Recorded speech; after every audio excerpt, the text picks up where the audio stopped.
Hello, and welcome to this short presentation from the Psychology and Therapeutic Services to inform you about a new offer, which is a group therapy program called Just What We Need. My name is Rennie Landor, and I'm one of the educational psychologists or EPs in the West team of the Psychology and Therapeutic Services. I'm also a human given psychotherapist.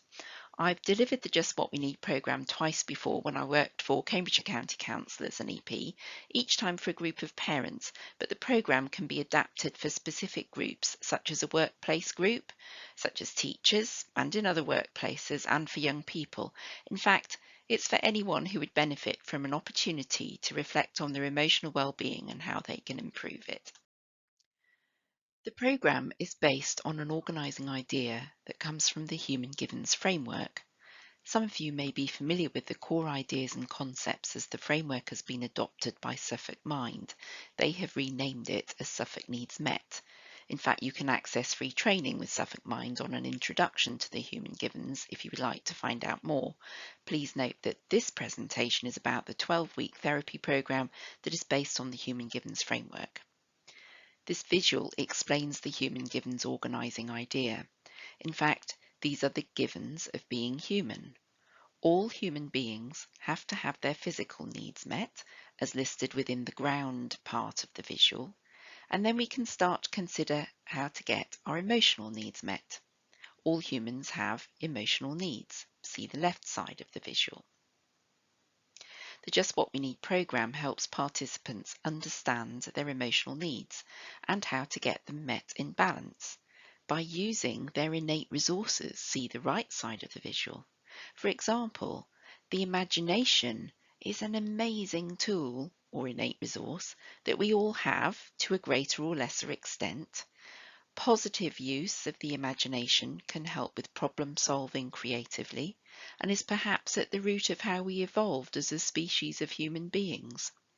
However, if someone is unintentionally misusing their imagination, they might get caught up in a cycle of worst case scenario thinking, which can lead to cycles of depression if this becomes a habitual, pervasive way of thinking. The Just What We Need programme was originally written with parents as the likely participants, hence many of these slides do reference parents, but as mentioned, Just What We Need can be adapted for any group. This slide outlines some of the key factors that makes Just What We Need a little different from many of the programmes that are on offer in locality areas for parents across the country.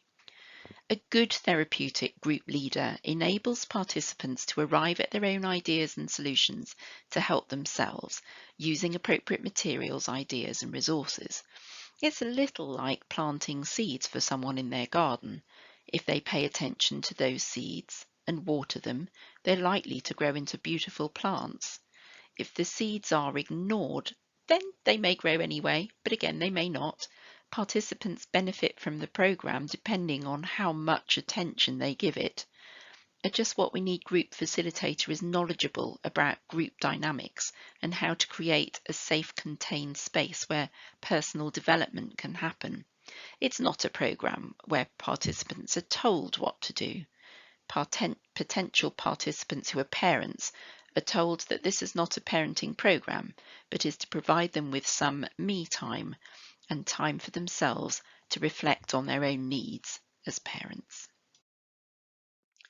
Just What We Need can be a very powerful intervention to support enhanced family relationships.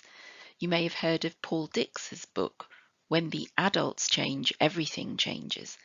And this slide shows how this can happen for family relationships as a result of a parent attending a Just What We Need programme.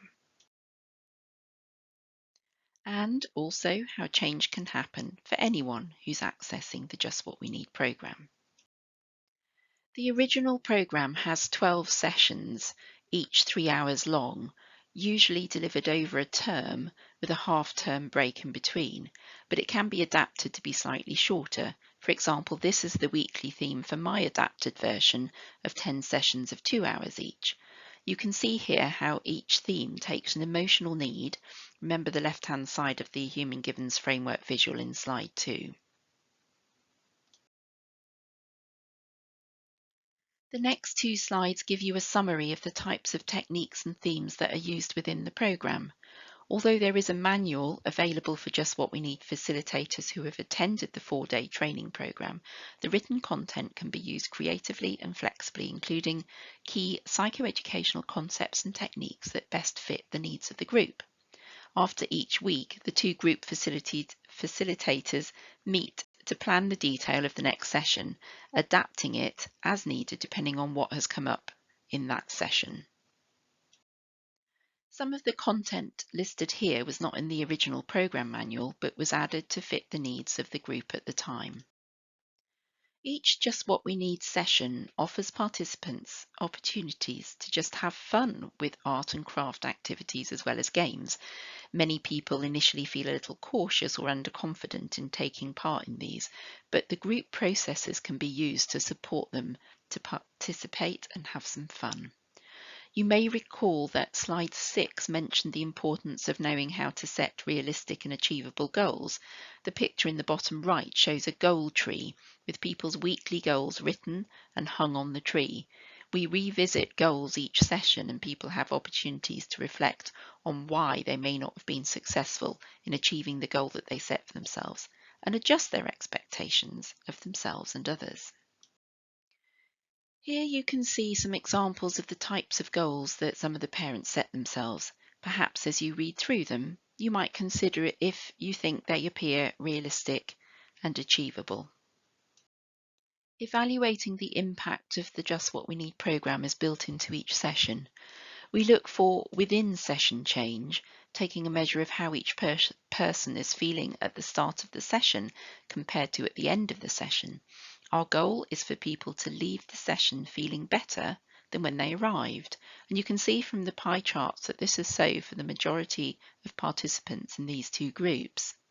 We also take well-being measures using a self-report emotional needs audit and a Core 10 questionnaire 5 times throughout the programme. Time 1 at the start of the programme, time 2 halfway through the programme, time 3 at the end of the programme, time 4 a month after the programme has finished, and time 5 6 months after the end of the programme. The bar chart shows results for individuals who participated in one of the programmes, the initials being randomly assigned to an individual for their anonymity. Positive change is identified in 5 of these 7 respondents, but of course we cannot know for sure if the change is attributable to the programme. My view is that sometimes the data is less powerful than the comments parents give us at the end of the programme. These comments are taken from the feedback and evaluation sheets from 2 parents from the final session of the last programme I ran. I hope that this short presentation has given you some information about this unique therapeutic programme and that my enthusiasm for working in this way with people has come over to you. If you would like to know more, there are some links on this slide and I would be happy to talk directly with you about whether the programme might fit the needs of a group that you have in mind. Thank you for listening.